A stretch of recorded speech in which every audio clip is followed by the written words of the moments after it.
Hello everyone, welcome to Naira study hub. आप सब कैसे हैं? मैं नायरा स्वागत करती हूं आप सबका आपके अपने YouTube channel Naira study hub पर। फ्रेंड्स, आज हम आप लोगों के लिए 150 क्वेश्चंस की सीरीज लेकर आए हैं, जिसमें जो क्वेश्चंस है वो आपके 2016 में जो पेपर हुआ था, यानी फरवरी में पेपर हुआ था उसकी सीरीज, प्लस 2018 जो सितंबर में पेपर हुआ था उसकी, और 2018 जो 9 दिसंबर का पेपर हुआ था वो सब एक ही में पूरा निचोड़ लेकर आई हूँ। तो इसमें क्या करेंगे, डिटेल में चीज़ें नहीं पढ़ेंगे, हम लोग रिवीजन करेंगे। आप लोग बहुत अच्छे से जानते हैं कि सीटेट में जो क्वेश्चंस होते हैं वो रिपीट होते हैं। और आप देखिएगा, जो हमने आप लोगों को बताया कि फरवरी का पेपर यानी 2016 का, 2018 सितंबर का और 2018 9 दिसंबर का जो ये पेपर था, तो इसमें आप देखिएगा कितने क्वेश्चंस मिलते जुलते हैं और कितने क्वेश्चंस रिपीट हुए हैं। तो इस तरह से आप लोगों के जो क्वेश्चन होंगे वो भी आप लोगों को ऐसे ही क्वेश्चन देखने को मिलेंगे, यानी कि जब आप एग्जाम हॉल में जाएंगे, जब आपको एग्जाम पेपर यानी कि आपको पेपर मिलेगा, तो आप देखेंगे कि हाँ, क्वेश्चन रिपीटेड हैं। और अगर आप अच्छे से समझ लेते हैं तो आप लोगों को कोई दिक्कत नहीं होगी पेपर सॉल्व करने में। और अगर फ्रेंड्स देखिए, एक चीज़ और कहना चाहूँगी कि अगर आप लोगों को इस तरह की और भी सीरीज चाहिए तो आप लोग कमेंट बॉक्स में कमेंट करें, और देखिए लाइक भी करें।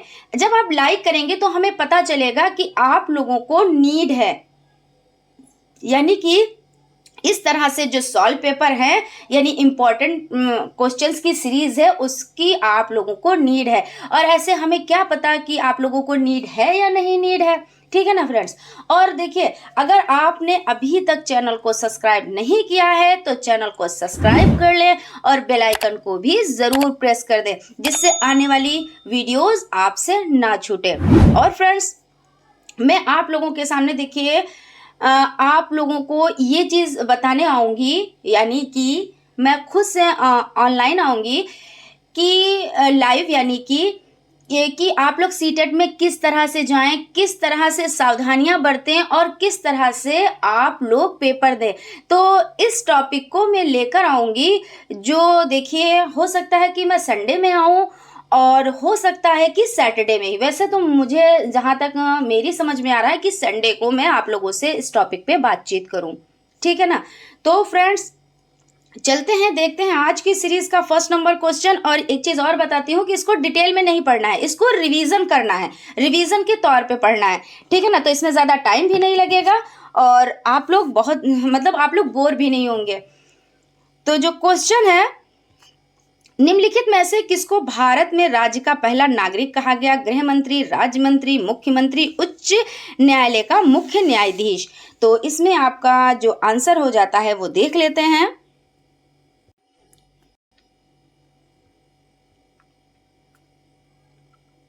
राज्य का पहला नागरिक तो राज्यपाल हो जाता है, यानी सेकंड ऑप्शन आपका राइट हो जाता है। क्वेश्चन है, वर्तमान लोकसभा 2014 के बाद है, तो 14वीं या 15वीं या 16वीं या 13वीं। तो आपका जो आंसर हो जाता है वो 16वीं हो जाता है। उसके बाद क्वेश्चन है, भारत का वर्तमान राष्ट्रपति कौन है? तो प्रतिभा पाटिल, एम वेंकैया नायडू या रामनाथ कोविंद या नरेंद्र मोदी। तो आपका जो राइट आंसर हो जाता है वो आपका हो जाता है थर्ड ऑप्शन, यानी रामनाथ कोविंद। उसके बाद क्वेश्चन है, भारत के संविधान में निम्नलिखित में से किसका उल्लेख नहीं किया गया है? तो सरकार का ढांचा, राजनीतिक दलों के नाम, नागरिकों के अधिकार, राज्यों और केंद्र शासित प्रदेशों के नाम। तो इसमें जो आपका राइट आंसर हो जाता है वो आपका हो जाता है राजनीतिक दलों के नाम। उसके बाद क्वेश्चन है, राज्यसभा में सदस्यों को कौन नामांकित करता है? तो उपराष्ट्रपति, प्रधानमंत्री, सर्वोच्च न्यायालय का मुख्य न्यायाधीश या राष्ट्रपति। तो आपका देखिए इसमें जो आंसर हो जाता है वो आपका 4 ऑप्शन हो जाता है, यानी कि राष्ट्रपति। उसके बाद क्वेश्चन है, निम्नलिखित में से कौन भारत की संविधान सभा का अध्यक्ष था? तो इसमें आपका डॉक्टर भीमराव अंबेडकर या डॉक्टर राजेंद्र प्रसाद या जवाहरलाल नेहरू या सी राजगोपालाचार्य। तो आपका आंसर हो जाता है डॉक्टर राजेंद्र प्रसाद। उसके बाद क्वेश्चन की तरफ चलते हैं। क्वेश्चन है, निम्न में से कौन भारत का एकमात्र भारतीय गवर्नर जनरल था? तो इसका आंसर है आपका सी राजगोपालाचारी। उसके बाद क्वेश्चन की तरफ चलते हैं, भारत का संविधान कब अपनाया गया था? तो 26 नवंबर 1947 है, 26 नवंबर 1949 है, 26 जनवरी 1950 या 15 अगस्त 1947। तो आपका राइट आंसर हो जाता है सेकंड ऑप्शन 26 नवंबर 1949। उसके बाद क्वेश्चन है निम्नलिखित में से किसने भारत की रियासतों को एकीकृत करने में निर्णायक भूमिका निभाई थी? तो सरदार वल्लभ भाई पटेल, डॉक्टर भीमराव अंबेडकर, सी राजगोपालाचारी या जवाहरलाल नेहरू। तो इसमें आपका जो राइट आंसर हो जाता है वो आपका हो जाता है सरदार वल्लभ भाई पटेल। उसके बाद चलते हैं क्वेश्चन की तरफ। निम्नलिखित में से कौन भारत के संविधान की संवर्धित सूची के मामले में कार्य करता है? तो आपका हो जाता है राज्य सरकारें और स्थानीय सरकारें निकाय, या केंद्र शासित प्रदेश, या स्थानीय सरकारी निकाय, या केंद्र सरकार और राज्य सरकारें। तो आपका राइट आंसर हो जाता है केंद्र सरकार और राज्य सरकारें। उसके बाद चलते हैं क्वेश्चन की तरफ। निम्नलिखित में से कौन सी संविधान सभा में मसौदा समिति के अध्यक्ष थे? तो मसौदा समिति के अध्यक्ष डॉक्टर भीमराव अंबेडकर जी थे, यानी कि जो आपका फर्स्ट ऑप्शन है यही राइट हो जाता है। उसके बाद क्वेश्चन है आपका 18वीं सदी में किसके नेतृत्व में बंगाल धीरे धीरे मुगल नियंत्रण से अलग हो गया?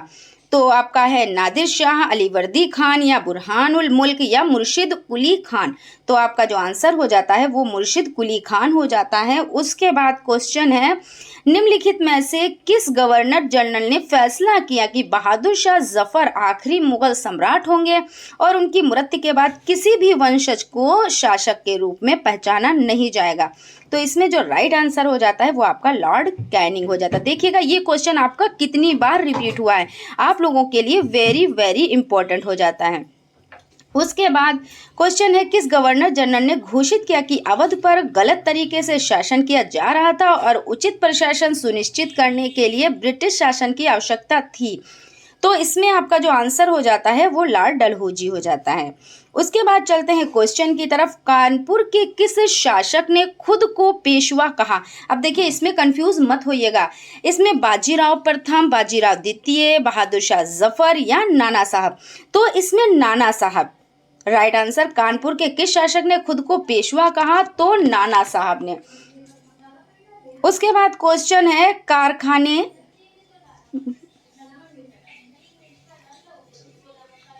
कारखाने के विषय में पढ़ाने के लिए सबसे उपयोगी विधि है? तो इसमें आपका हो जाता है किसी विशेषज्ञ को नियंत्रित करना, या किसी औद्योगिक कारखाने की यात्रा आयोजित करना, या एक डॉक्यूमेंट्री फिल्म दिखाना, या एक कहानी सुनाना। तो इसका जो आंसर हो जाता है वो आपका हो जाता है किसी औद्योगिक कारखाने की यात्रा आयोजित करना। उसके बाद क्वेश्चन आपका है एडुसेट से क्या अभिप्राय है? सौरमंडल में खोजा गया एक नया ग्रह है, एक क्षुद्र ग्रह जो मंगल और बृहस्पति की कक्षाओं के बीच पाया जाता है, एक मानव निर्मित भारतीय उपग्रह है, या रॉकेट जिसका उपयोग मानव निर्मित उपग्रह को सूर्य की कक्षा में स्थापित करने के लिए किया जाता है? तो इसका जो राइट आंसर हो जाता है वो आपका हो जाता है यह एक मानव निर्मित उपग्रह है, यानी कि आपका थर्ड ऑप्शन राइट हो जाता है। उसके बाद क्वेश्चन है पंचवड़ी और बीजक में निम्नलिखित में से किस महान हस्ती के छंद और विचारों को संरक्षित किया गया? देखिए ये भी क्वेश्चन आपका बहुत बार रिपीट हुआ है, इसलिए आप लोगों के लिए ये भी most important, very very important है। तो पंचवड़ी और बीजक यानी कबीरदास। तो इसका फर्स्ट ऑप्शन राइट हो जाता है। उसके बाद क्वेश्चन है एलोरा की गुफा का भित्ति चित्र जिसमें विष्णु को नरसिंह अर्थात पुरुष सिंह के रूप में दिखाया गया है किस काल की कृति है? तो आपका ये राष्ट्रीय कूट काल की कृति है, और ये भी क्वेश्चन आपका बहुत बार रिपीट हुआ है, इसलिए आपका ये भी वेरी वेरी इंपॉर्टेंट क्वेश्चन हो जाता है। वैसे तो ये सीरीज ही वेरी वेरी इंपॉर्टेंट की है, लेकिन उसमें से भी कुछ क्वेश्चन ऐसे होते हैं जो बहुत ही ज़्यादा रिपीटेड क्वेश्चंस हैं, तो इसलिए इनको अच्छे से देख लीजिएगा।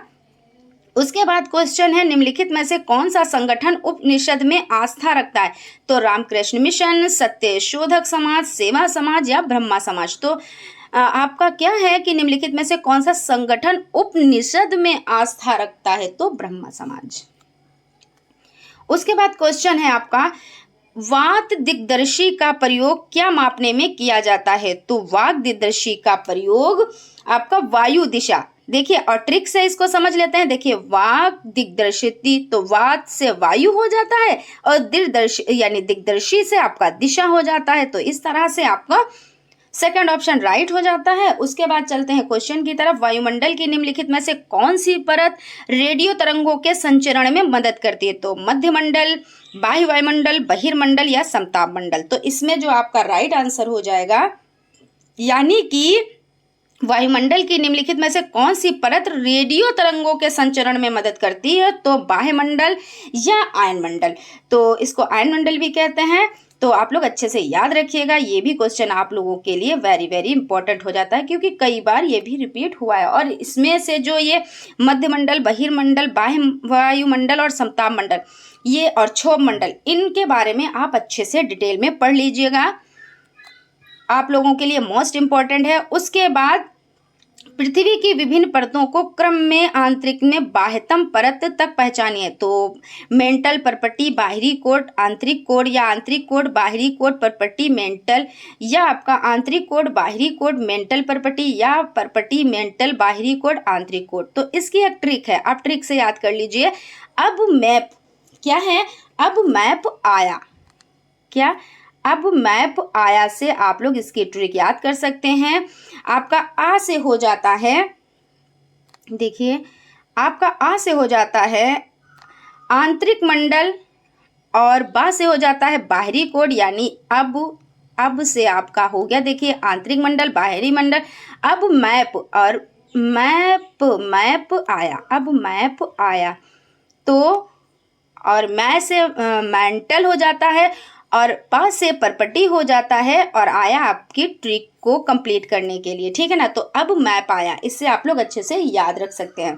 उसके बाद कुछ ही चीज़ों को हम लोग डिटेल में देखेंगे जो ट्रिक से समझने वाली हैं, लेकिन ज़्यादातर चीज़ें क्या करेंगे, रिवीजन करेंगे और फटाफट से क्वेश्चंस को कंप्लीट करेंगे, ठीक है ना। उसके बाद आपका क्वेश्चन है, दिए गए आरेखों में सूर्य, पृथ्वी और चंद्रमा की स्थिति को ध्यान से देखिए और बताइए कि यह क्या दर्शाता है। तो चंद्र ग्रहण, वृत्त ज्वारभाटा, लघु ज्वारभाटा या सूर्य ग्रहण। तो इसमें आपका क्या हो जाएगा, चंद्र ग्रहण, वृत्त ज्वारभाटा, लघु ज्वारभाटा या सूर्य ग्रहण। तो इसमें जो आपका आंसर हो जाएगा वह लघु ज्वारभाटा हो जाएगा।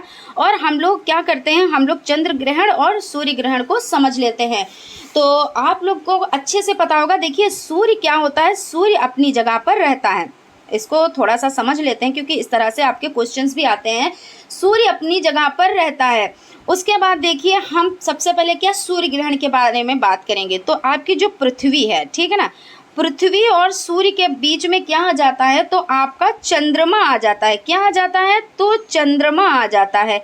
तो ये कौन सा ग्रहण हो गया, तो ये आपका सूर्य ग्रहण हो गया। उसके बाद देखते हैं हम लोग, अगर हम लोग बात करें चंद्र ग्रहण की, तो देख लेते हैं चंद्र ग्रहण को, समझ लेते हैं। देखिए सूर्य, फिर देखिए सूर्य नहीं हटता है, सूर्य जहाँ पे रहता है वहीं पे रहता है, सूर्य अपनी जगह से नहीं हिलता है। तो जो सूर्य है, सूर्य और चंद्रमा के बीच में, सूर्य और चंद्रमा के बीच में क्या आ जाती है, तो पृथ्वी आ जाती है। जब पृथ्वी आ जाती है तो ये कौन सा ग्रहण हो जाता है, तो ये आपका चंद्र ग्रहण हो जाता है। आई होप आप लोगों को अच्छे से समझ में आ गया होगा।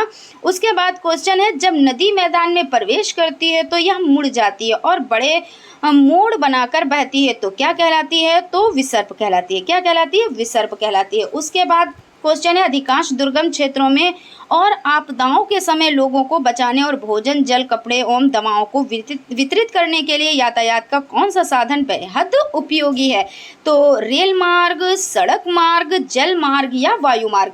तो आपका क्या हो जाएगा, वायु मार्ग हो जाएगा, इसलिए आपका 4 ऑप्शन राइट हो जाएगा। उसके बाद क्वेश्चन है, भूगोल की वह शाखा जो विशिष्ट मानव संख्याओं की संरचना के विषय में संबंधित है, यानी इससे संबंधित है, कहलाती है। तो क्या कहलाती है, तो जनसांख्यिकी। उसके बाद क्वेश्चन है, अभिकथन। कथन ए है, सूर्य गुजरात में अरुणाचल प्रदेश से लगभग 2 घंटे बाद अस्त होता है और अरुणाचल प्रदेश गुजरात की तुलना में उच्च अक्षांश पर स्थित है। देखिए आपके जो दोनों हैं, 2 कथन हैं, दोनों आपके सत्य हैं, इसलिए आपका जो ए ऑप्शन है, ए और आर दोनों सत्य हैं, तथा आर ए की स्पष्ट व्याख्या नहीं करता, ये आपका राइट हो जाएगा, क्योंकि व्याख्या तो नहीं कर रहा है लेकिन दोनों सत्य हैं। उसके बाद क्वेश्चन है आपका, निम्नलिखित में से कौन सा ऊर्जा का गैर परंपरागत स्रोत है। गैर परंपरागत आप लोग इस तरीके से समझ लें कि गैर कोई चीज़ गैर तो नहीं है, प्रकृति से है, लेकिन ट्रिक से ऐसे ही समझा जाता है कि गैर जो हमको प्रकृति से प्राप्त हुए हैं, जैसे सौर ऊर्जा हो गया, हमारा क्या हो गया, पवन ऊर्जा हो गया, इस तरीके से हमारा क्या हो गया, गैर परंपरागत स्रोत हो जाता है। तो इसमें जो हमारा गैर परंपरागत स्रोत है वो सौर ऊर्जा है, जिसको हम क्या करते हैं, पुनः पुनः प्राप्त कर लेते हैं। और जो परंपरागत स्रोत होते हैं वो क्या होते हैं, वो कोयला, ईंधन, प्राकृतिक गैस, इनको देखिए एक सीमित मात्रा में ये हैं, और इनको अगर बहुत ज़्यादा यूज़ किया जाएगा तो हम क्या करेंगे, बाद में हमको ये नहीं प्राप्त हो पाएंगे। उसके बाद क्वेश्चन है, विशेष रूप से निर्मित टैंकों और तालाबों में मछली का प्रजनन कहलाता है। तो मछली का प्रजनन कहलाता है तो पिसीकल्चर कहलाता है। क्या कहलाता है, तो पिसीकल्चर कहलाता है। उसके बाद आपका क्वेश्चन है, क्वेश्चन की तरफ चलते हैं। लोकतंत्र में चुनावों के संबंध में निम्नलिखित दो कथनों पर विचार कीजिए। प्रतिनिधित्व, तो लोकतंत्र में लोग अपने प्रतिनिधियों को चुनकर प्रत्यक्ष रूप से भाग लेते हैं। वे प्रतिनिधि पूरे देश के लिए कानून और नियम बनाते हैं। सरकारें नियमित चुनाव द्वारा बदली जा सकती हैं। सही विकल्प को चुनिए। तो आपका देखिए दोनों सही हैं, यानी ए और बी दोनों सही हैं। तो आप देख लेते हैं किसमें सही, ए सही है पर बी गलत है, ए और बी दोनों गलत हैं, ए सही है, ए गलत है और बी सही है। आपका देखिए ए और बी दोनों सही, यानी कि आपका 4 ऑप्शन राइट हो जाता है। उसके बाद क्वेश्चन है, निम्नलिखित में से कौन सा युग्म मुगल चारबाग का एक स्थल नहीं है। तो हुमायूं का मकबरा, कुव्वतुल उल इस्लाम मस्जिद, शालीमार बाग, लाल महल, बारी। तो आपका जो राइट आंसर हो जाता है वह हो जाता है कुव्वत उल इस्लाम मस्जिद, यानी सेकंड ऑप्शन राइट हो जाता है। उसके बाद चलते हैं क्वेश्चन की तरफ। फ्रेंड्स, अगर अभी तक आप लोगों ने चैनल को सब्सक्राइब नहीं किया है तो प्लीज़ चैनल को सब्सक्राइब कर लें, और अगर आपको वीडियो अच्छी लगे तो प्लीज़ एक लाइक भी ज़रूर कर दें। और फ्रेंड्स देखिए, अगर आप लोग लाइक करेंगे तो हमें पता चलेगा कि आप लोगों को ऐसी सीरीज़ की नीड है, तो हम आपके लिए ऐसी और भी सीरीज़ लेकर आएंगे, और ऐसे हमें क्या पता होगा कि आप लोगों को नीड है। चलते हैं क्वेश्चन की तरफ। भारत में पंचायती राज प्रणाली के संबंध में निम्नलिखित में से कौन सा कथन सही है। जिला परिषद पंचायती राज प्रणाली का द्वितीय स्तर है। तो आपका जब पहला ही सही मिल गया तो हमें देखने की ज़रूरत नहीं है। उसके बाद देखते हैं, क्योंकि यहाँ देखिए सुपरफास्ट रिवीजन चल रहा है, इसलिए रिवीजन में अगर बहुत ज़्यादा डिटेल में चीज़ें जानेंगे तो फिर क्या होगा, बहुत लेंदी वीडियो हो जाएगी। तो इसलिए आप लोग चीज़ों को थोड़ा सा ऐसे समझ लें कि हम लोग क्या करेंगे कि बहुत फटाफट से हम लोग क्वेश्चंस के आंसर देखेंगे, ठीक है ना। निम्नलिखित व्यक्तियों में से किसकी कविताओं और विचारों को पंचवाड़ी और बीजक में संरक्षित किया गया। देखिए फिर से वही क्वेश्चन रिपीट हुआ है, तो अभी बताया था ना कि ये मोस्ट इम्पोर्टेंट है, कई बार रिपीट हुआ है। तो आपका जो कबीर यानी फर्स्ट ऑप्शन है ये राइट हो जाता है। उसके बाद क्वेश्चन है, गढ़कंटका कि गौंड राज्य के संबंध में निम्नलिखित कथनों में से कौन सा कथन सही है। यह एक समृद्ध राज्य था। इसमें जंगली हाथियों को पकड़कर और उनको दूसरे राज्यों में निर्यात करके धन कमाया जाता था। तो ये आपका राइट हो जाता है, इसलिए first option is the right answer. उसके बाद क्वेश्चन है, एलोरा की गुफा 15 का भित्ति चित्र जिसमें विष्णु को नरसिंह अर्थात पुरुष सिंह के रूप में दिखलाया गया है, किस काल की कृति है। देखिए फिर से वही क्वेश्चन रिपीट हुआ है, और ये आपका क्या है, तो राष्ट्रकूट। उसके बाद क्वेश्चन है, निम्नलिखित में से वस्तु विनिमय पद्धति की सही विशेषता कौन सी है। या वस्तुओं के लेन देन को आसान बनाती है, यह वह व्यापार है जिसमें वस्तुओं की अदला बदली में धन का प्रयोग किया जाता है, या खर्चीली और समय साध्य प्रक्रिया है। तो देखिए कैसी है, या खर्चीली और समय साध्य प्रक्रिया, इसलिए आपका थर्ड ऑप्शन राइट हो जाता है। उसके बाद क्वेश्चन है, निम्नलिखित स्थलाकृतियों में से किसमें छत्रक शेल पाए जाते हैं। तो डेल्टा में, रेगिस्तान में, हिमनद हिमोड़ और समुद्री गुफा। तो आपका आंसर रेगिस्तान हो जाता है, इसलिए आपका सेकंड ऑप्शन राइट हो जाता है। फिर उसके बाद आपका क्वेश्चन है, देखिए यहाँ पे हमें लग रहा है रिपीट हो गया है, चलते हैं देखते हैं। देखिए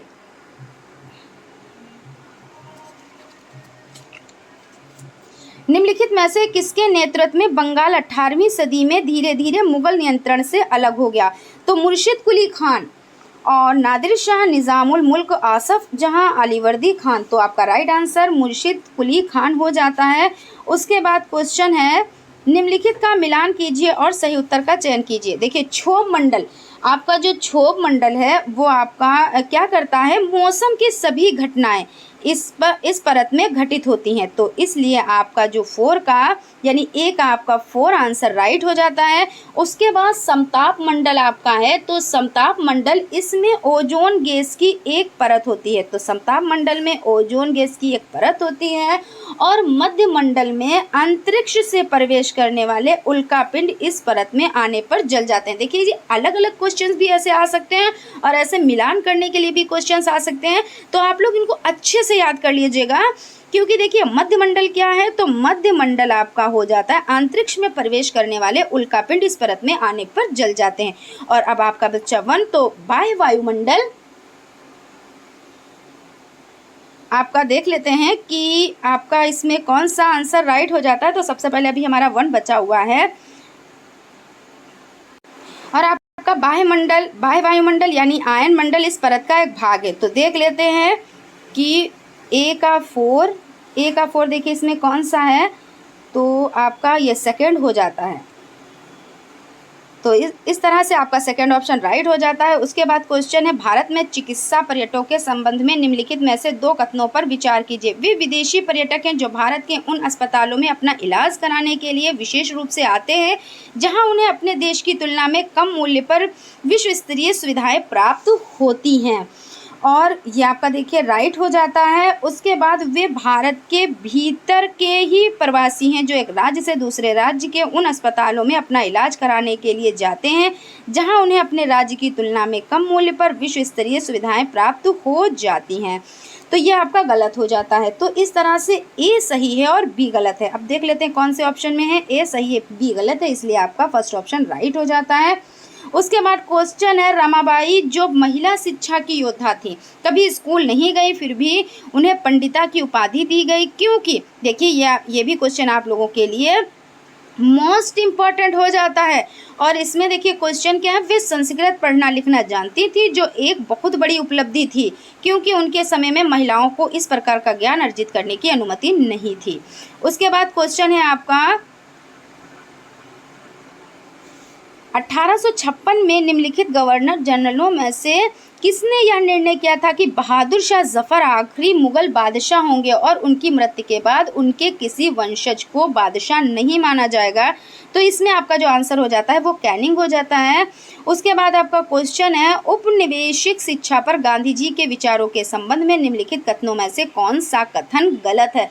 तो यहाँ पे कौन सा गलत है उसको देखना है। तो औपनिवेशिक शिक्षा ने भारतीयों के मस्तिष्क में हीनता का भाव पैदा कर दिया, तो आपका ये सही है। यहाँ पे ढूंढना क्या है, यहाँ पे देखिए आपको गलत पे टिक करना है। अंग्रेजों में दी जा रही शिक्षा ने भारतीयों को अपने सामाजिक परिवेश में काट दिया। पश्चिमी शिक्षा में जीवन के अनुभवों और व्यवहारिक ज्ञान की अपेक्षा पाठ्य पुस्तकों पर अधिक बल दिया गया। आपका थर्ड ऑप्शन भी आपका यानी कि इसमें सही हो जाता है, लेकिन अंग्रेजी शिक्षा पढ़ने और लिखने की अपेक्षा मौखिक ज्ञान पर अधिक बल दिया। तो ये आपका क्या हो जाता है, रॉन्ग, और यही आपका राइट हो जाता है, इसलिए 4 ऑप्शन आपका राइट हो जाता है। उसके बाद क्वेश्चन है, 1857 के विद्रोह के तत्काल बाद ब्रिटिश सरकार की प्रशासनिक नीतियों में आए परिवर्तनों के संदर्भ में निम्नलिखित 2 कथनों पर विचार कीजिए। ब्रिटिश संसद ने 1858 ईस्वी में एक नया कानून पारित किया और ईस्ट इंडिया कंपनी के सभी अधिकार ब्रिटिश साम्राज्य के हाथों में सौंप दिए। यह तय किया गया कि सेना ने भारतीय सिपाहियों का अनुपात बढ़ाया जाए और तथा यूरोपीय सिपाहियों की संख्या को कम किया जाए। तो इसमें आपका कौन सा राइट हो जाएगा, इसमें आपका ए ऑप्शन राइट हो जाएगा, यानी ए सही है और आपका बी गलत है। तो इसलिए ए सही है और बी गलत है, तो फर्स्ट ऑप्शन में आपका ये ऑप्शन है। उसके बाद क्वेश्चन है, दक्षिण भारत में नमक सत्याग्रह के एक वयोवृद्ध राष्ट्रवादी नेता निम्नलिखित में से कौन थे। तो सी राजगोपालाचारी। अगर इस तरह के क्वेश्चन आपके रटे हुए तो चारों ऑप्शन पढ़ने की कोई ज़रूरत नहीं। ये कोई पेडागोजी तो है नहीं कि एक से बेहतर दूसरा आंसर मिल सकता है, इसमें तो हमको राइट आंसर ही देने हैं। तो इसमें हो जाता है सी राजगोपालाचारी। उसके बाद है, ज्योतिराव फुले ने अपनी पुस्तक गुलामगिरी को निम्नलिखित में से किन्हें समर्पित किया था। तो उन अमेरिकों को जिन्होंने गुलामों को मुक्ति दिलाने के लिए अमेरिकी युद्ध गृह में भाग लिया था, यानी कि थर्ड ऑप्शन आपका राइट हो जाता है। उसके बाद क्वेश्चन है, भारत में उच्च न्यायालयों के संबंध में दिए गए कथनों यानी 2 कथनों पर विचार कीजिए। तो इसमें उच्च न्यायालय राज्य सरकारों के अंतर्गत आते हैं और उनकी ओर से ही कार्य करते हैं। तो इसमें आप देख लें कि उच्च न्यायालय उच्चतम न्यायालय के नियंत्रण में होते हैं, ना कि आपके राज्य सरकारों के। किस में होते हैं? तो उच्चतम न्यायालय। तो इसलिए आपका ये क्या हो जाता है? ये आपका गलत हो जाता है। उसके बाद उच्च न्यायालयों के सभी न्यायाधीशों की नियुक्ति राज्य के मुख्यमंत्री के साथ विचार विमर्श के बाद की जाती है, तो नहीं राष्ट्रपति के यानी राष्ट्रपति द्वारा होती है। तो इसलिए आपके दोनों ऑप्शन गलत हो जाते हैं। और देख लेते हैं किस ऑप्शन में है। आपके दोनों गलत हैं, ए सही बी गलत है, ए और बी दोनों गलत हैं, यानी कि आपका जो सेकंड ऑप्शन है वो राइट हो जाता है। उसके बाद क्वेश्चन है, निम्नलिखित मदों में से कौन सी मद केलिको के नाम से जानी गई है, जिसे पुर्तगाली भारत से यूरोप ले गए थे? मसाले फुटकर यानी मसाले फुटकर, माल पीस गुड्स, सूती कपड़े, मसलिन यानी मलमल। तो इसमें जो आपका राइट आंसर हो जाता है वो आपका हो जाता है सूती कपड़े।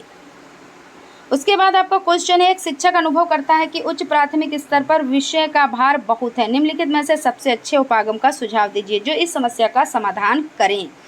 तो प्रत्येक अध्याय से महत्वपूर्ण क्षेत्रों की पहचान कर इन पर नोट्स लिखाएं, क्रियाकलाप छोड़ दें क्योंकि उनका परीक्षण नहीं होता, सारे पाठ्यक्रम को जल्दी जल्दी पढ़ा दें, ऐसी विषय वस्तु वे विकसित करें जो विषय सीमाओं को पार करके कई प्रतियों को सिखा सकें। तो आपका जो 4 ऑप्शन है ये राइट हो जाता है। ऐसी विषय वस्तु विकसित करें जो विषय सीमाओं को पार करके कई प्रतियों को सिखा सकें।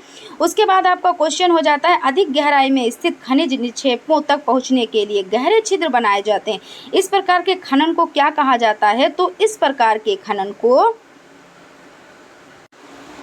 तो इसका जो राइट आंसर हो जाता है वो आपका प्रवेधन हो जाता है, यानी कि 4 ऑप्शन राइट हो जाता है।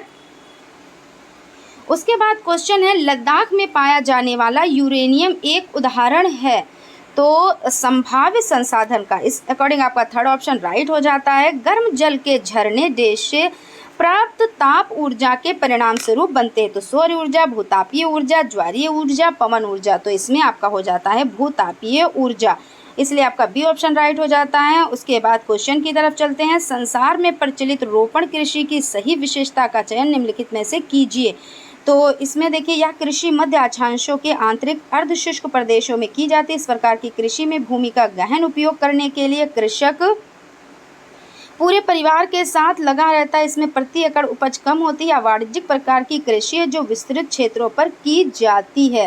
तो इसमें जो आपका 4 ऑप्शन है वो राइट हो जाता है, या वाणिज्यिक प्रकार की कृषि है और जो विस्तृत क्षेत्र पर की जाती है। उसके बाद आपका क्वेश्चन है, मध्य और शीर्ष प्रबंधन की प्रतिभा सर्वाधिक उपलब्ध होने का विशेष लाभ निम्नलिखित में से किस नगर को हमेशा प्राप्त है?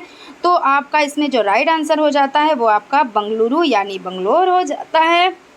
उसके बाद आपका क्वेश्चन है, राज्य की विधायिका अंग से अभिप्राय है नागरिकों द्वारा निर्वाचित प्रतिनिधि, यानी कि आपका 3rd ऑप्शन राइट हो जाता है। उसके बाद क्वेश्चन है, फौजदारी कानून के अंतर्गत मामले के निवारण के बारे में निम्नलिखित कथनों में से कौन सा कथन सही है? तो इसमें आपका जो हो जाता है, यानी कि सबसे पहले पुलिस के पास प्रथम सूचना रिपोर्ट दर्ज कराई जाती है और इसके बाद ही अदालत में मामला दर्ज कराया जाता है। देखिए, आपका 1st ऑप्शन ही राइट हो जाता है, इसलिए हमको जब 1st ऑप्शन मिल गया तो हमें ज़्यादा पढ़ने की ज़रूरत नहीं है, क्योंकि ये पैडागोजी नहीं चल रही है, या आपके क्वेश्चन आंसर चल रहे हैं। अपराध की जांच करने में पुलिस की भूमिका के संबंध में निम्नलिखित कथनों में से कौन सा कथन सही है?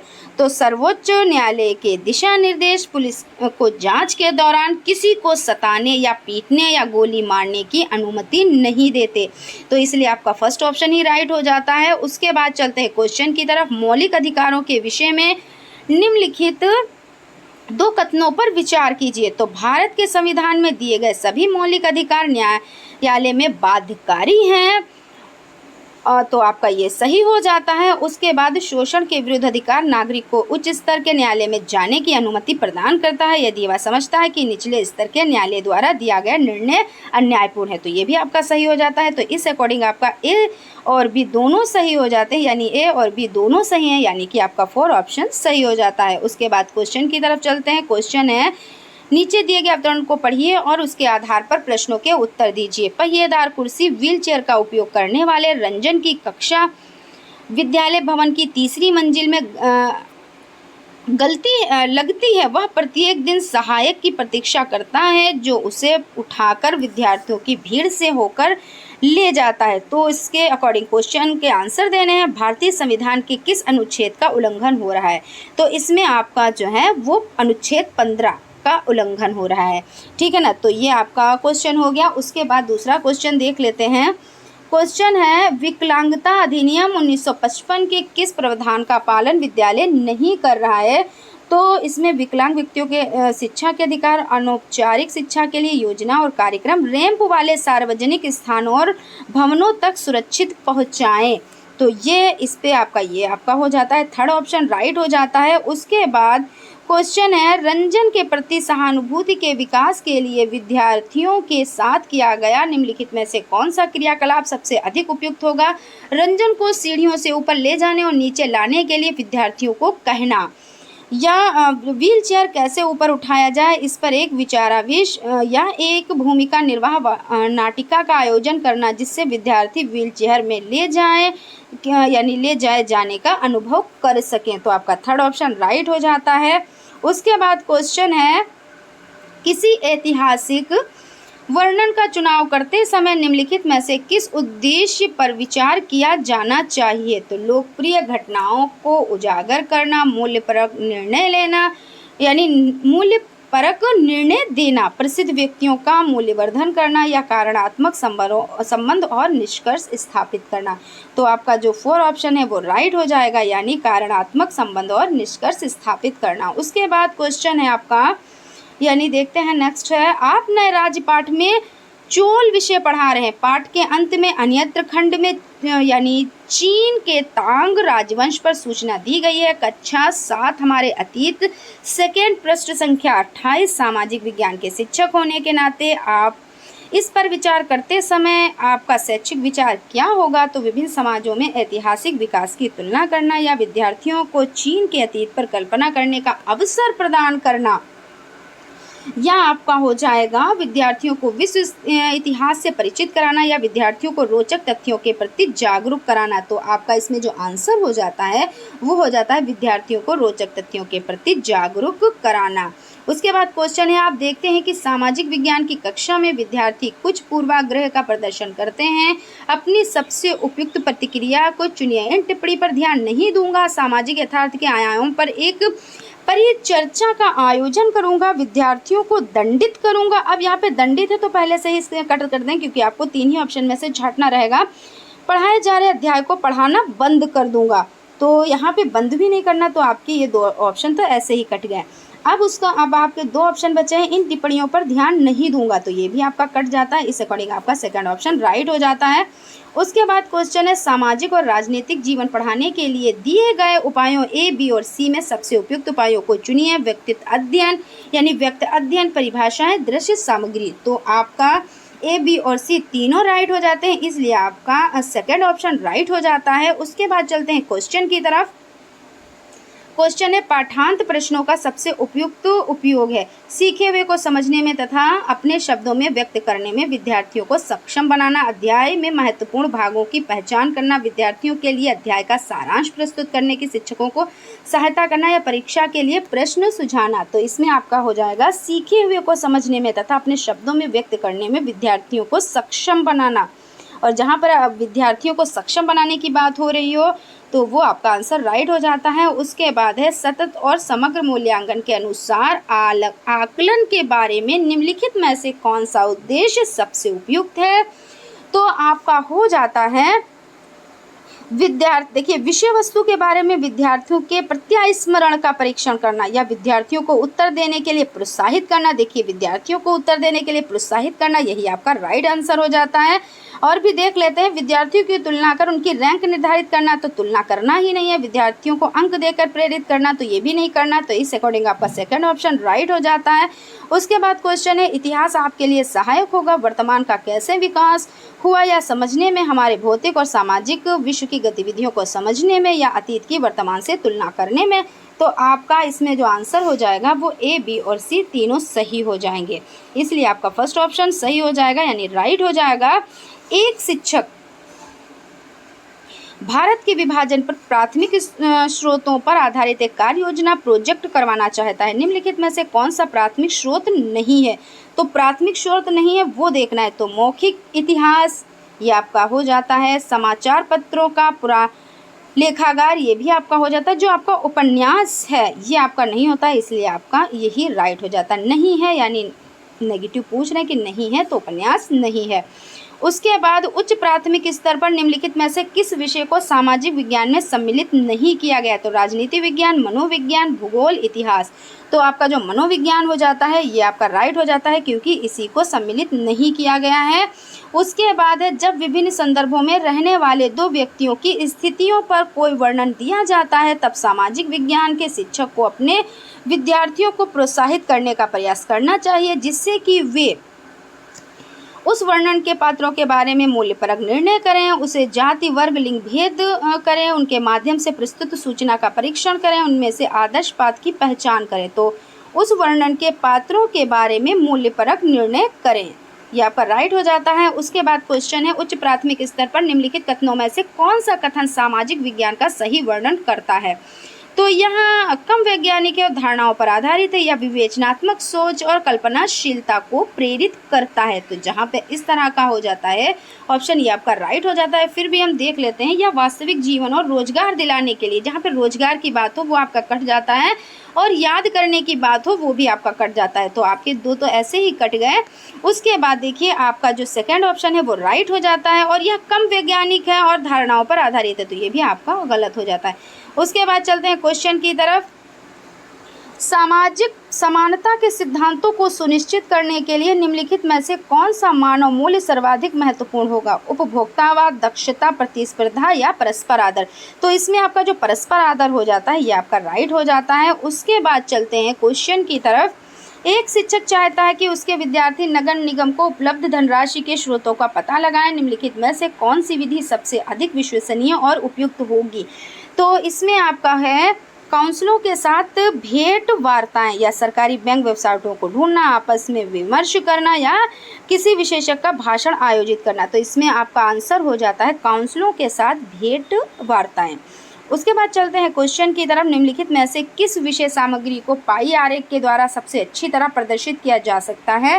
तो जलाशयों का वितरण, इसको पाई आरेख के द्वारा सबसे अच्छे से प्रदर्शित किया जा सकता है। उसके बाद आपका क्वेश्चन है, कक्षा 6 के स्तर पर पृथ्वी का परिक्रमण बढ़ाने के लिए सबसे उपयुक्त अधिगम सहायक सामग्री क्या होगी। तो ये देखिए क्वेश्चन समझ लीजिए थोड़ा सा, बहुत ज़्यादा डिटेल में नहीं जाएंगे। कक्षा 6 के स्तर पर पृथ्वी का परिक्रमण करना है, पृथ्वी का परिक्रमण बढ़ाने के लिए सबसे उपयुक्त सामग्री। तो आपका देखिए इसमें एटलस, ग्लोब, मानचित्र और चार्ट, इसमें कन्फ्यूज मत होइएगा, इसमें चार्ट आपका हो जाता है, ठीक है ना।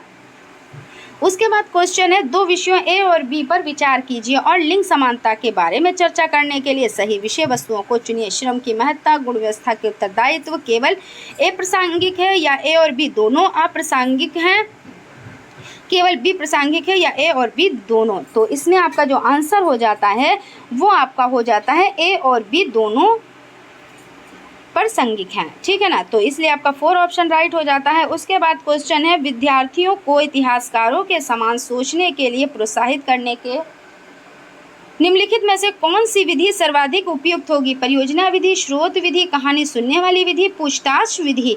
तो इसमें आपका कौन सा हो जाता है, इसमें आपका स्रोत विधि हो जाता है। उसके बाद क्वेश्चन की तरफ चलते हैं। क्वेश्चन है, कारखाना विषय को पढ़ाने के लिए सबसे उपयोगी विधि होगी, देखिए कौन सी होगी। किसी विशेषज्ञ को निमंत्रित करना, एक कहानी सुनाना, किसी औद्योगिक कारखाने की यात्रा आयोजित करना। देखिए ये क्वेश्चन कई बार रिपीट हो चुका है, इसलिए आप लोगों के लिए इम्पोर्टेंट हो जाता है किसी औद्योगिक कारखाने की यात्रा आयोजित कराना। उसके बाद क्वेश्चन है आपका, देखिए क्वेश्चन है, ऋग्वेद के विषय में निम्नलिखित 3 कथनों पर विचार कीजिए और सही उत्तर का चयन कीजिए। तो आपका ए है, यह 3500 वर्ष पूर्व लिखा गया था। तो जी नहीं, ये कब लिखा गया था? तो ये 1500 कब? तो 1500 ईसा पूर्व से 1000 ईसा पूर्व 1000 ईसा पूर्व लिखा गया था। ठीक है ना। तो इस तरह ये आपका क्या हो जाता है, ये आपका गलत हो जाता है। उसके बाद इसकी रचना प्राकृत भाषा में की गई। तो जी नहीं, इसकी रचना संस्कृत भाषा में की गई। किस भाषा में की गई? संस्कृत भाषा में की गई। तो आपका ये भी गलत हो जाता है। इसमें 1000 से अधिक प्रार्थनाएं हैं। तो जी हाँ, इसमें 1000 से अधिक का मतलब कुछ भी अधिक हो सकता है, कितने भी, तो 1017 या मान के चलें 1028। तो इस तरह आपका जो सी ऑप्शन है ये राइट हो जाता है। तो हम देख लेते हैं सी ऑप्शन किस में राइट है। सी सही है, ए और बी गलत है। तो आपका 4 ऑप्शन में है, इसलिए आपका 4 ऑप्शन राइट हो जाता है। उसके बाद क्वेश्चन है आपका, मनाकी पर्वत हवाई द्वीप सागर की सतह के नीचे स्थित है और इसकी ऊंचाई एवरेस्ट पर्वत से भी अधिक है। यह निम्नलिखित महासागरों में से किसमें स्थित है? तो ये आपका प्रशांत महासागर हो जाता है। ठीक है ना, ये आपका प्रशांत महासागर हो जाता है। उसके बाद विनय पिटक, क्वेश्चन है, विनय पिटक एक ग्रंथ है जो अभिलेखित करता है वैदिक कर्मकांड, जैन धर्म की शिक्षाएं, शिक्षकों के मध्य बातचीत, बौद्धों के नियम। तो इसमें आपका बौद्धों के नियम हो जाता है। उसके बाद क्वेश्चन है, फ्रेंड्स अगर अभी आप लोगों ने चैनल को सब्सक्राइब नहीं किया है तो प्लीज़ चैनल को सब्सक्राइब कर ले, और अगर लाइक नहीं किया है तो प्लीज़ लाइक भी ज़रूर कर ले। तो क्वेश्चन है आपका, पटवारियों लेखपालों के कार्य की देखभाल निम्नलिखित में से कौन करता है? तो तहसीलदार करता है। तो इसलिए आपका फर्स्ट ऑप्शन राइट हो जाता है। कुछ क्वेश्चन तो आप लोगों के जैसे रट ही गए होंगे, क्योंकि इसमें ज़्यादा 4 ऑप्शन पढ़ने की नीड ही नहीं है, क्योंकि यानी ज़रूरत ही नहीं है, क्योंकि जब आपको पता है इस तरह के क्वेश्चन, ये पेडागोजिकल क्वेश्चन तो है नहीं कि 4 ऑप्शन पढ़ने ही पढ़ने हैं। उसके बाद क्वेश्चन है, पाषाणों के विषय में निम्नलिखित कथनों में से कौन सा कथन सही है? पत्थर के औजार बनाने के लिए कच्चा माल उपलब्ध कराते थे। ये सभी भूमिगत और दृष्टि से ओझल रूप में पाए गए हैं। ये सभी महाद्वीप के उत्तर पश्चिम में संकेंद्रित है और इनका उपयोग दफन करने की जगहों को चिन्हित करने के लिए किया जाता था। तो इसमें जो आपका राइट आंसर हो जाता है तो आपका 4 हो जाता है, यानी कि इनका उपयोग दफन करने की जगह को चिन्हित करने के लिए किया जाता था। उसके बाद आपका क्वेश्चन हो जाता है, क्वेश्चन है आपका, निम्नलिखित में से कौन सी भूकंपीय तरंगे नहीं है? तो अनुदैर्घ्य तरंगे, पृष्ठीय तरंगे, पोताश्रय तरंगे या अनुप्रस्थ तरंगे। तो आपका पोताश्रय तरंगे आपका राइट हो जाएगा, यानी कि 3rd ऑप्शन आपका राइट हो जाएगा। उसके बाद आपका क्वेश्चन है, एजुसेट से क्या अभिप्राय है? सौरमंडल में खोजा गया एक नया ग्रह रॉकेट जिसका उपयोग मानव निर्मित उपग्रहों को सूर्य की कक्षा में स्थापित करने के लिए किया जाता है। यह एक क्षुद्र ग्रह जो मंगल और बृहस्पति की कक्षाओं के बीच में पाया जाता है। यह एक मानव निर्मित भारतीय उपग्रह। तो आपका यही राइट हो जाता है। ये भी आपका वेरी वेरी इंपॉर्टेंट है, कई बार आपका ये रिपीट हुआ है। उसके बाद क्वेश्चन की तरफ चलते हैं, निम्नलिखित परिमंडलों में से किसमें मानव सहित जीवित जीव पाए जाते हैं जो बहुसंख्या में भूतापन के कारण प्रभावित होते हैं? तो जलमंडल, जीवमंडल, स्थल मंडल, वायुमंडल। तो इसमें क्वेश्चन क्या है, जिसमें मानव सहित जीवित जीव पाए जाते हैं? तो स्थल मंडल। तो इस अकॉर्डिंग आपका 3rd ऑप्शन राइट हो जाता है। उसके बाद आपका क्वेश्चन है, भारत का दक्कन पठार जो बेसाल्ट शेलों से बना है, निम्नलिखित में से शेलों की किस श्रेणी के अंतर्गत आता है? तो बहिर्भेदी अग्निशैल। किस में आता है? तो बहिर्भेदी अग्निशैल में आता है। उसके बाद आपका क्वेश्चन है, निम्नलिखित स्थल रूपों में से किसमें खनिज निक्षेपों की प्रचुरता पाई जाती है? किसमें पाई जाती है? तो मैदान में या घाटी में या पर्वत में या पठार में। तो आपका पठार इसमें आंसर हो जाएगा, यानी कि 4 ऑप्शन आपका राइट हो जाएगा।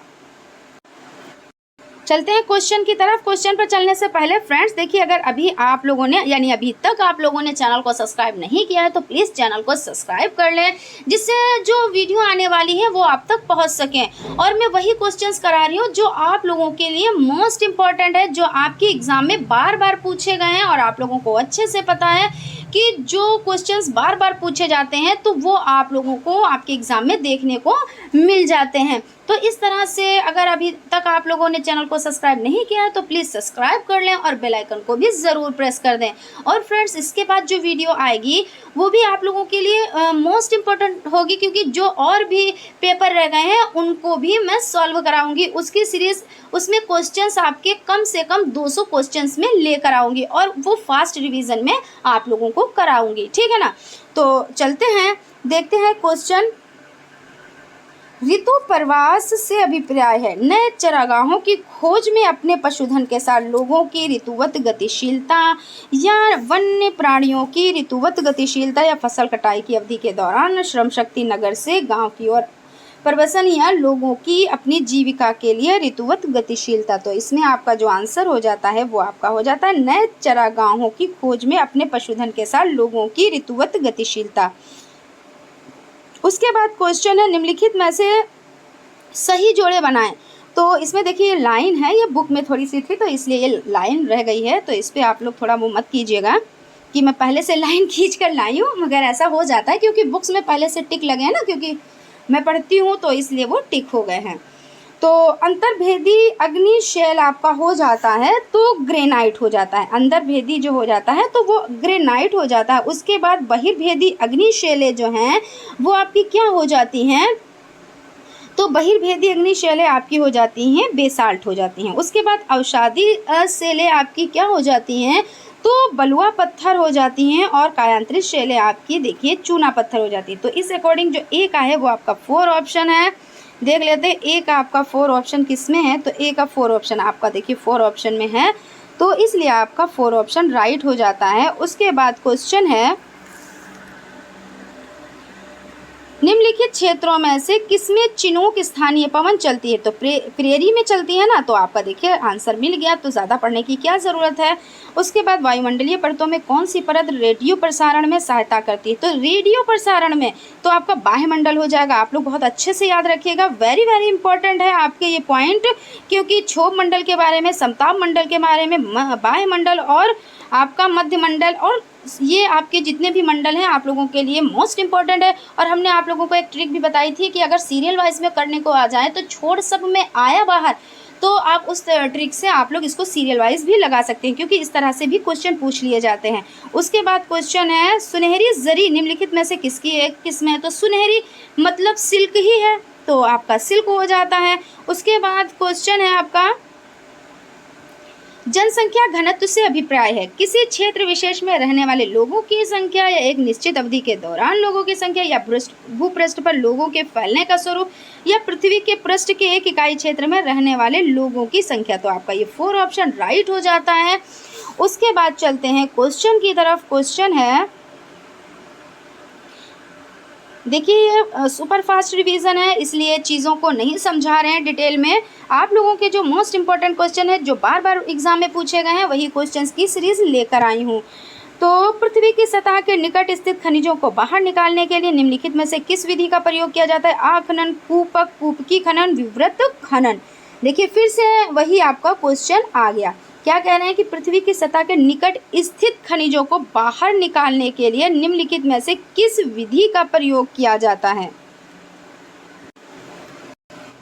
तो इसमें आपका जो आंसर हो जाएगा वो आपका आखनन हो जाएगा, क्योंकि क्वेश्चन देखिए थोड़ा सा चेंज है, इसमें थोड़ा सा चेंज है, जो अभी हम लोगों ने पढ़ा था उसमें और इसमें थोड़ी सी चेंजिंग है, लेकिन आंसर चेंज हो गया। तो आप लोग इस तरह के क्वेश्चन बहुत अच्छे से पढ़िएगा। तो इसमें आपका आखनन हो जाता है।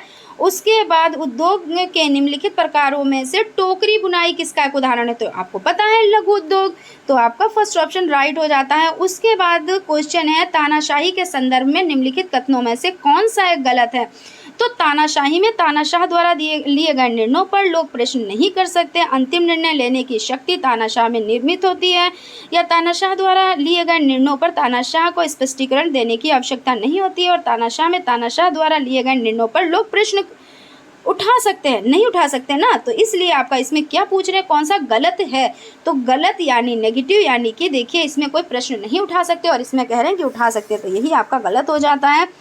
उसके बाद क्वेश्चन है फ्रेंड्स, देखिए मैं शॉर्ट वीडियो में आप लोगों के लिए जो ईवीएस में मोस्ट इंपॉर्टेंट क्वेश्चन है, वेरी वेरी इंपॉर्टेंट क्वेश्चन है, जैसे मान लीजिए जानवरों के बारे में कि आपका बाघ हो गया, आपका देखिए स्लॉथ हो गया, और भी बहुत सारे जानवर और पशु पक्षी जितने भी हैं, तो उनके बारे में मैं शॉर्ट में लाती हूँ, तो आप लोग उनको ज़रूर देखा कीजिए, क्योंकि उसमें से भी आप लोगों को बहुत सारे क्वेश्चंस मिलेंगे।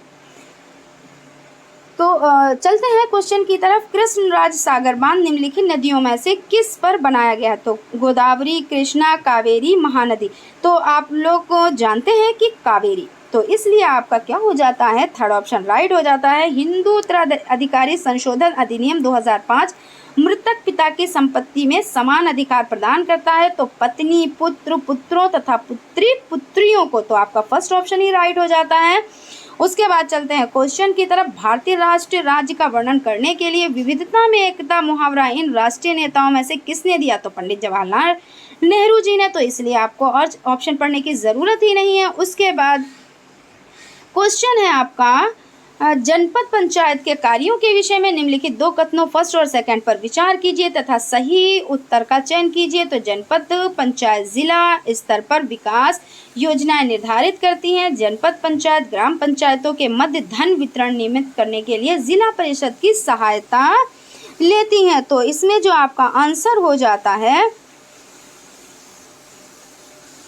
ये आपका हो जाता है फर्स्ट और सेकंड, आपके दोनों गलत हो जाते हैं। कौन सा है? तो दोनों गलत, तो थर्ड ऑप्शन है आपका, तो इसमें ये आपका सही हो जाता है।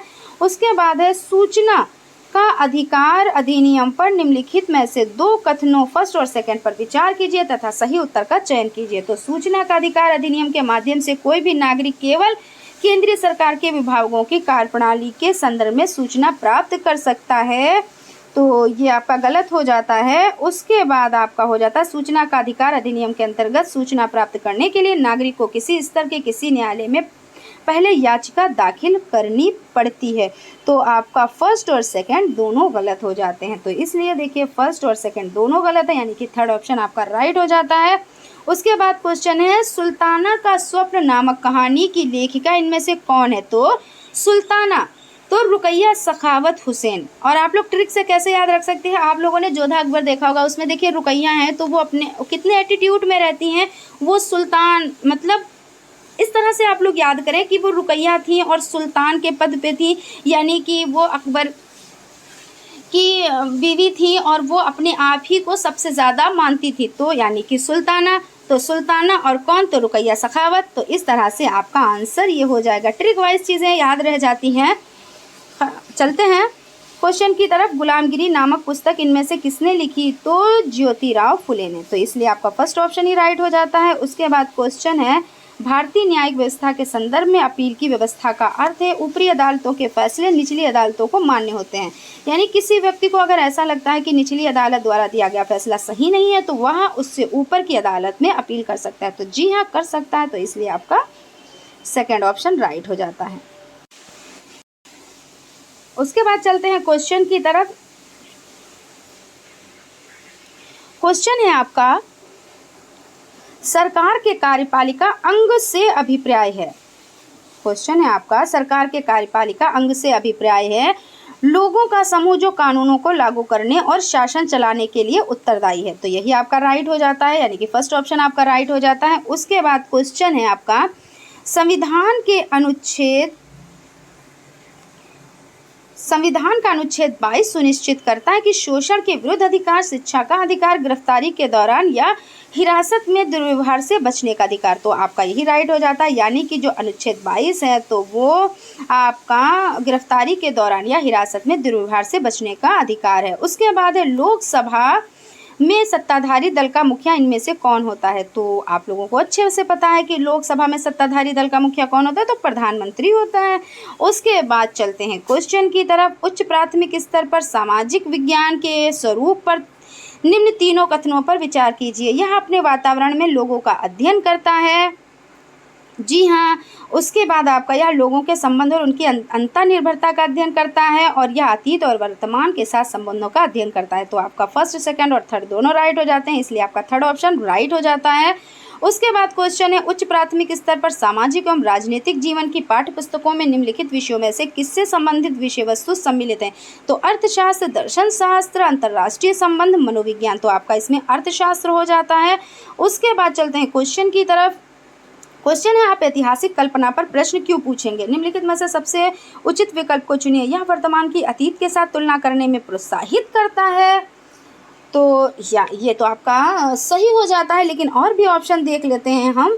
यह स्रोतों को पहचानने में शिक्षार्थियों की योग्यता को मूल्यांकित करता है। यह तिथि और घटनाओं को याद करने, अब यहाँ पे याद करने की बात आई तो इसको काट दो। और उसके बाद आपका हो जाता है यह दर्शाता है कि इतिहासकार इतिहास में अपनी कल्पना के साथ कैसे अंतरों को पूरा करते हैं। तो इस अकॉर्डिंग आपका जो आंसर हो जाता है कि यह वर्तमान, यानी देख लेते हैं, यह वर्तमान की अतीत के साथ तुलना करने में प्रोत्साहित करता है। तो आपका फर्स्ट ऑप्शन राइट हो जाता है। उसके बाद क्वेश्चन है आपका, जो क्वेश्चन है नेक्स्ट देखते हैं। सामाजिक विज्ञान शिक्षण के लिए आप वृत्तांतों का प्रयोग करेंगे।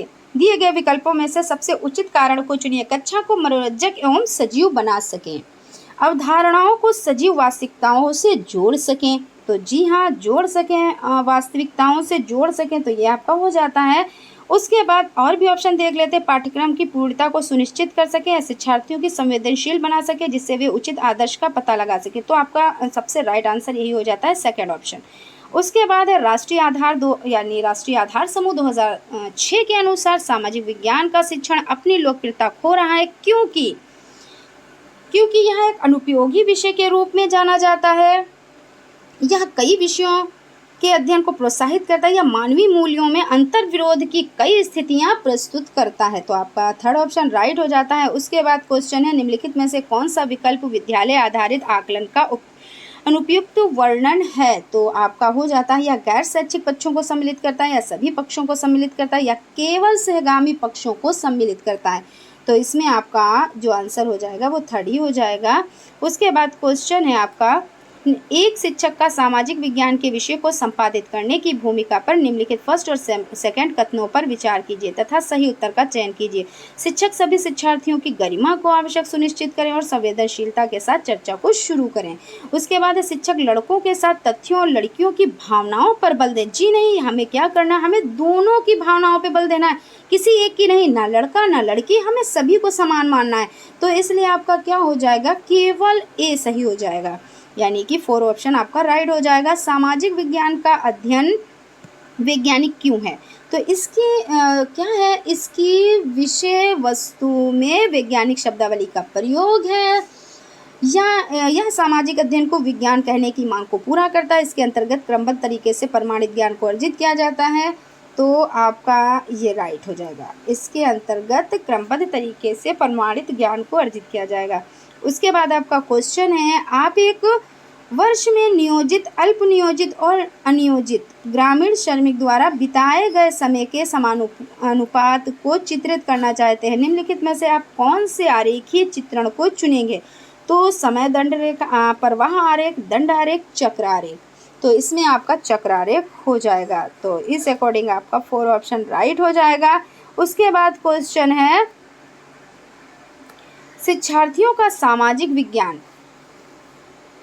विषय में कला के माध्यम से आकलन करने का सबसे उचित कारण चुनिए। तो यह एक आनंददायी मूल्यांकन का तरीका या अवधारणाओं का एक व्यक्तिगत प्रस्तुतिकरण करने का अवसर प्रदान करता है। और देखिए यहाँ पे अवसर प्रदान करने की बात हो रही है, तो ये आपका राइट हो जाता है।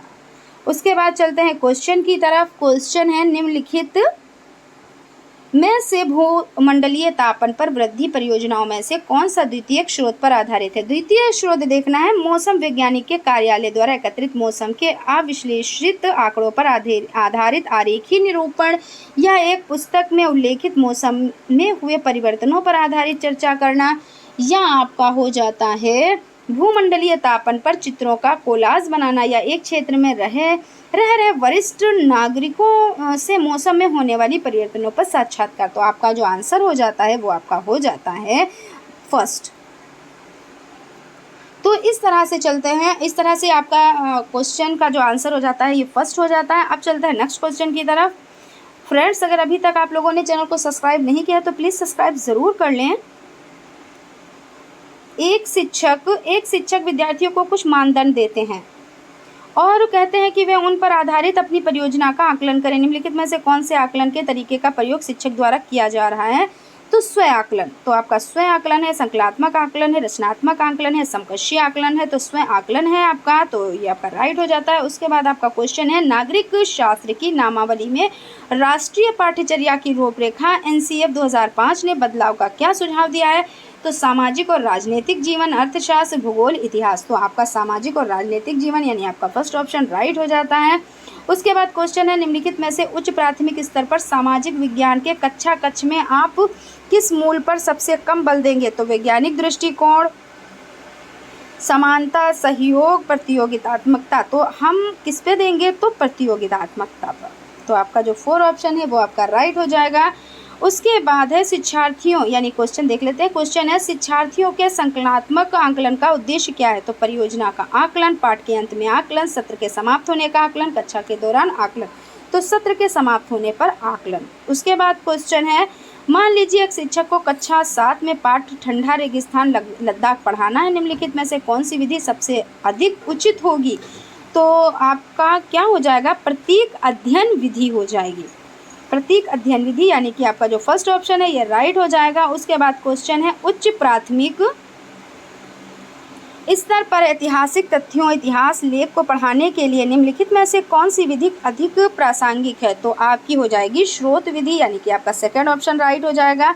उसके बाद क्वेश्चन है, राष्ट्रीय पाठ्यचर्या की रूपरेखा एनसीएफ 2005 की संस्तुति के अनुसार बच्चों का विद्यालय जीवन निम्नलिखित में से किसके साथ जुड़ना चाहिए?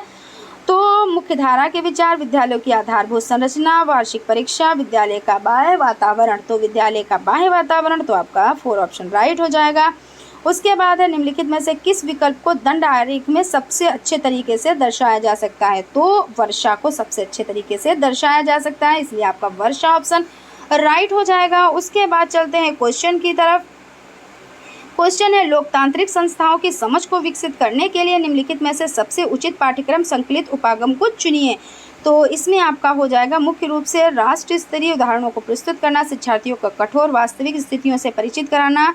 आपका थर्ड हो जाएगा वास्तविक स्थितियों के साथ आदर्श स्थितियों के उदाहरणों को प्रस्तुत कराना या आदर्श स्थितियों को दर्शाना। तो आपका जो थर्ड ऑप्शन है यानी कि वास्तविक स्थितियों के साथ यानी आदर्श स्थितियों के उदाहरणों को प्रस्तुत कराना, थर्ड ऑप्शन आपका राइट हो जाएगा। उसके बाद क्वेश्चन की तरफ चलते हैं। क्वेश्चन है, गणित तथा खगोल शास्त्री आर्यभट्ट ने आर्यभट्टियम नामक पुस्तक निम्नलिखित भाषाओं में से किसमें लिखी थी? तो संस्कृत में लिखी थी, इसलिए आपका सेकंड ऑप्शन राइट हो जाएगा। उसके बाद है, निम्नलिखित स्तूपों में से किस एक को उस स्थान के रूप में चिन्हित किया गया जहाँ बुद्ध ने पहली बार उपदेश दिया था? तो सारनाथ में उपदेश सारनाथ, ठीक है ना, ऐसे याद रखिएगा, उपदेश सारनाथ। तो सारनाथ में। उसके बाद आपका हो जाता है, संगम कविताओं में किन 3 राजवंशों को मूवेंदार कहा जाता है? आप लोगों के लिए बहुत ही इम्पोर्टेंट ये है कि चोल चेर पांड्य, चोर चेल पांड्य। तो आप लोग ये याद रखिएगा। तो आपका जो सेकंड ऑप्शन है ये राइट हो जाएगा।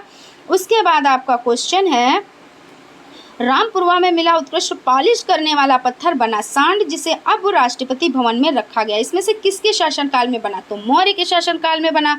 तो आपका 4 ऑप्शन राइट हो जाता है। देखिए फटाफट जैसे हल हो जाते हैं ना, क्योंकि ये चीज़ें क्या है, ये तो हम लोग खुद से ही, जैसे कि आप लोगों को उनको देखना रहेगा, याद करना रहेगा, और आप लोगों को अच्छे से पता है तो 4 ऑप्शन पढ़ने की ज़रूरत ही नहीं है। आपको पता है कि एक ही ऑप्शन राइट है और आपकी नज़र उस पर गई तो आपने फटाक से आंसर कर लिया। उसके बाद क्वेश्चन है, विशिष्टता देत्व के सिद्धांत को इनमें से किसने विचाराधीन प्रस्तुत किया? तो रामानुज ने। तो इसलिए आपका आंसर राइट हो जाता है रामानुज। उसके बाद क्वेश्चन है, अभिलेखागार वह स्थान है जहां ऐतिहासिक पांडुलिपियों तथा दस्तावेजों को रखा जाता है। ये भी क्वेश्चन रिपीटेड क्वेश्चन है, कई बार पूछा गया है, इसलिए आपके लिए ये भी इम्पोर्टेंट हो जाता है, ऐतिहासिक पांडुलिपियों तथा दस्तावेजों को रखने के लिए। उसके बाद क्वेश्चन है, 12वीं शताब्दी के मध्य कर्नाटक में प्रारंभ हुए वीरशैव आंदोलन के संदर्भ में निम्नलिखित कथनों में से कौन सा एक सही है? तो इसमें आपका हो जाता है, देख लेते हैं, इसमें विट्ठल की पूजा पर बल दिया या सभी प्रकार के कर्मकांड का विरोधी था तथा मूर्ति पूजा को बढ़ावा दिया। इसमें जाति और नारी के प्रति व्यवहार के बारे में ब्राह्मणवादी विचारधारा के विरुद्ध तर्क दिया। यह नामदेव और उनके साथियों द्वारा शुरू किया गया। तो इसमें आंसर हो जाता है, इसने जाति और नारी के प्रति व्यवहार के बारे में ब्राह्मणवादी विचारधारा के विरुद्ध तर्क दिए। तो आपका यह आंसर राइट हो जाता है, यानी कि थर्ड ऑप्शन राइट हो जाता है। उसके बाद क्वेश्चन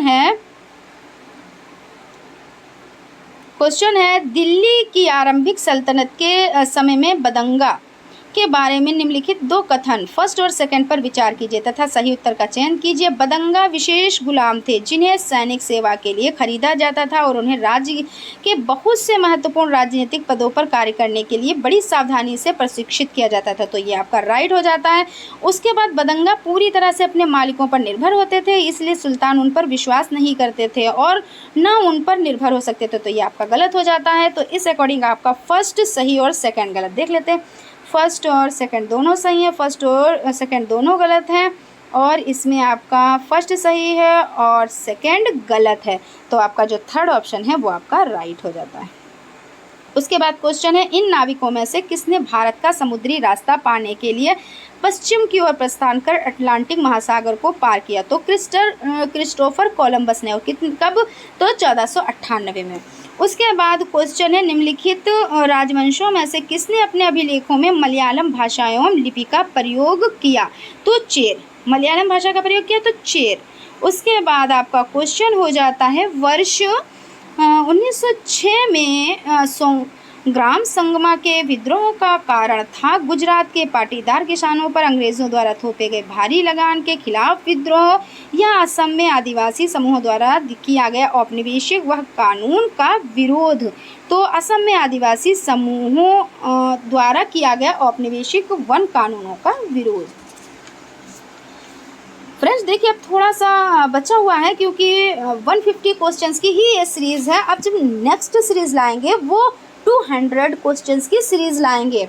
तो फ्रेंड्स आप लोग चैनल को लाइक कीजिए, सब्सक्राइब कीजिए और बेल आइकन को भी ज़रूर प्रेस कर दीजिए। और आप लोग कमेंट बॉक्स में कमेंट भी ज़रूर करें कि आप लोगों को 200 क्वेश्चंस की सीरीज़ की नीड है, ठीक है ना। देखिए ऐसे क्या होता है कि हमें लगता है कि नहीं शायद आप लोगों को नीड नहीं है इस तरह के क्वेश्चंस की या इम्पोर्टेंट क्वेश्चंस की आपको नीड नहीं है। और जब कमेंट्स आएंगे, लाइक आएंगे तो हमें पता होगा कि आप लोगों को नीड है, ठीक है ना। तो चलते हैं, देखते हैं। क्वेश्चन है ब्रिटिश सरकार ने 1927 में भारत में अपनी अगुवाई में साइमन कमीशन भेजा जिसका विरोध किया गया क्योंकि इस आयोग ने अंग्रेजों की अपेक्षा भारतीय प्रतिनिधि की संख्या ना के बराबर थी।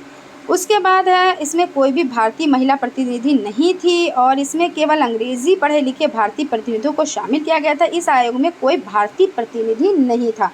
तो आपका जो 4 ऑप्शन है कि इस आयोग में कोई भारतीय प्रतिनिधि नहीं था, ये आपका राइट हो जाता है। उसके बाद देखिए इस तरह के जो क्वेश्चन है वो बहुत ही आप लोगों के लिए बहुत ही इंपॉर्टेंट हो जाते हैं क्योंकि इसमें से आपके क्वेश्चन आने ही आने होते हैं कि मिलान कीजिए इस तरह से। तो ब्रह्मा समाज, तो हम क्वेश्चन देख लेते हैं निम्नलिखित में सही जोड़े बनाएं। तो ब्रह्मा समाज आपका हो जाता है जो आपका 4 यानी कि केशव चंद्र सेन। युवा बंगाल आंदोलन तो हेनरी लुइस विलियम डिरोजोई, ये आपका हो जाता है। रामकृष्ण मिशन तो स्वामी विवेकानंद और अलीगढ़ आंदोलन आपका सर सैयद अहमद खां। तो आपका ए का 4 हो जाता है और बी का आपका 3rd हो जाता है। इस तरह से आप देखते हैं ए का 4 हो जाता है, बी का 3rd हो जाता है, सी का 1st और डी का। तो आपका जो 4 ऑप्शन है वो आपका राइट हो जाता है। उसके बाद चलते हैं क्वेश्चन की तरफ। वयोवृद्ध गांधी नेता पोट्टी श्री रामुलु निम्नलिखित राज्यों में से किसको बनाने के लिए वर्ष 1952 में भूख हड़ताल पर बैठे थे? तो आंध्र प्रदेश को, है ना। तो आंध्र प्रदेश आपका राइट हो जाता है। उसके बाद क्वेश्चन है वहादते दीन अर्थात सभी धर्मों की बुनियादी एकता के हिमायती कौन थे? तो मौलाना आज़ाद। तो इसलिए आपका 1st ऑप्शन राइट हो जाता है। उसके बाद आपका क्वेश्चन है भारत में लगभग मध्य भाग से होकर गुजरने वाला प्रमुख अक्षांश? तो कर्क रेखा, कर्कवृत्त। तो आपका 2nd ऑप्शन हो जाता है। उसके बाद क्वेश्चन है निम्नलिखित में से कौन सी पृथ्वी दिन की परिभाषा है? तो देशांतरों के मध्य की दूरियां, पृथ्वी का अपने अक्ष पर चक्कर लगा यानी चक्कर पूरा करने में लगा समय, या वे दिन जिस पर पूरी पृथ्वी पर दिन और रात बराबर होते हैं, या पृथ्वी की गति जो सूर्य के चारों ओर कक्ष में होती है। तो आपका जो आंसर हो जाता है वो आपका हो जाता है पृथ्वी का अपने अक्ष पर एक चक्कर पूरा करने में लगा समय, यानी कि सेकंड ऑप्शन आपका राइट हो जाता है। चलते हैं, देखते हैं नेक्स्ट क्वेश्चन है, निम्नलिखित के सही जोड़े बनाएं। देखिए फिर से सही जोड़े आपके आ गए, यानी कि आप लोगों को अच्छे से पता है कि हर पेपर में आपका एक जोड़ा बनाना ज़रूर आता है। उष्णकटिबंधीय वर्षावन कौन होते हैं? तो महोगनी। कौन होते हैं? तो महोगनी। फिर उष्णकटिबंधीय पतझड़ वन, आपके जो उष्णकटिबंधीय पतझड़ वन होते हैं तो वो आपके साल होते हैं। फिर कटीली झाड़ियाँ बबूल और मैंग्रोव वन आपकी सुंदरी हो जाते हैं। तो इस अकॉर्डिंग आपका जो आंसर हो जाता है, यानी ए का 4 हो जाता है, बी का 3rd हो जाता है। देखते हैं ए का 4 और बी का आपका कौन सा हो जाता है? बी का 4 हो जाता है। तो इस अकॉर्डिंग आपका 4 ऑप्शन राइट हो जाता है। और इस तरह के क्वेश्चन कभी कभी एक अगर आप लोगों को पता होता है तो उससे भी राइट हो जाते हैं। देखिए जहाँ जैसे थोड़ी सी चर्चा कर लेते हैं, थोड़ी सी बातचीत कर लेते हैं, बहुत ज़्यादा नहीं। अब यहाँ पे देखिए ए का 3rd सही था, ठीक है ना। तो यहाँ पे देखिए 3rd कोई सा भी नहीं है पहले, देखिए फर्स्ट में भी नहीं है, सेकंड में भी नहीं है और 3rd में भी नहीं है, यानी कि 4 में है। तो देखिए अगर आपको एक पता होगा, यानी उष्णकटिबंधीय वर्षावन और आपको पता है महोगनी, इतना पता है तो आप इस क्वेश्चन का आंसर कर ले जाएंगे। आई होप आप लोगों को अच्छे से समझ में आ जाता है मैं जो चीज़ें बताती हूँ आप लोगों को। मैत्री और दक्षिणी गंगोत्री नामक भारत के शोध संस्थान निम्नलिखित महाद्वीपों में से कहाँ स्थित है? तो अफ्रीका, अंटार्कटिका, यूरोप या ऑस्ट्रेलिया? तो आपका अंटार्कटिका हो जाता है। ये आपका जो क्वेश्चन था वो लास्ट सेकेंड था। अब हम लोग लास्ट क्वेश्चन पढ़ते हैं आज की सीरीज का। महासागरीय धाराओं के संबंध में नीचे दिए गए दोनों कथनों फर्स्ट और सेकंड पर विचार कीजिए तथा सही उत्तर का चयन कीजिए। तो उष्ण गर्म महासागरीय धाराएं भूमध्य रेखा के निकट उत्पन्न होती हैं और ध्रुवों की ओर प्रवाहित होती हैं। शीत ठंडी महासागरीय धाराएं निम्न अक्षांशों से उच्च अक्षांशों को जल में ले जाती हैं। तो आपका क्या हो जाता है? फर्स्ट सही हो जाता है और सेकंड गलत हो जाता है। तो इस अकॉर्डिंग आपका 4 ऑप्शन सही हो जाता है। तो फ्रेंड्स आज यहीं तक। आप लोगों को वीडियो कैसी लगी प्लीज़ कमेंट ज़रूर करें, हमारे चैनल को लाइक करें, सब्सक्राइब करें और बेल आइकन को भी ज़रूर दबा दें। फ्रेंड्स देखिए अगर अभी तक आप लोगों ने लाइक नहीं किया है या सब्सक्राइब नहीं किया है तो प्लीज़ लाइक और सब्सक्राइब ज़रूर कर दें, क्योंकि इससे क्या होता है हमें भी पढ़ाने में बहुत अच्छा लगता है। क्योंकि हाँ जो चीज़ें हम पढ़ा रहे हैं वो चीज़ें आप लोगों की समझ में आ रही हैं। तो जब ऐसा होता है और आप लोग लाइक करते हो तो हमारे भी हौसले बढ़ते हैं और हम भी थोड़ा और अच्छा करने के लिए सोचते हैं और अच्छा करते जाते हैं। तो इसलिए जब आप लोग हौसला अफजाई करेंगे और चीज़ों को समझेंगे और लाइक और शेयर करेंगे और चैनल को सब्सक्राइब करेंगे तो हम भी आप लोगों के लिए बहुत अच्छे से अच्छे क्लासेस लेकर आएंगे। ठीक है ना फ्रेंड्स, तब तक आप लोग अच्छे से पढ़ाई करते रहें और बिल्कुल भी डर ना रखें कि हमारा पेपर कैसे होगा, अच्छा होगा या नहीं होगा। तो आप लोगों का पेपर अच्छा होगा अगर आप लोगों ने प्रीवियस ईयर के पेपर सारे सॉल्व कर लिए और एनसीईआरटी देख ली और आपने हमारे वीडियो साथ में देख लिए, तो आप लोगों के पेपर बहुत ही अच्छे जाएंगे। फ्रेंड्स मिलते हैं नेक्स्ट वीडियो में। Bye bye, thank you.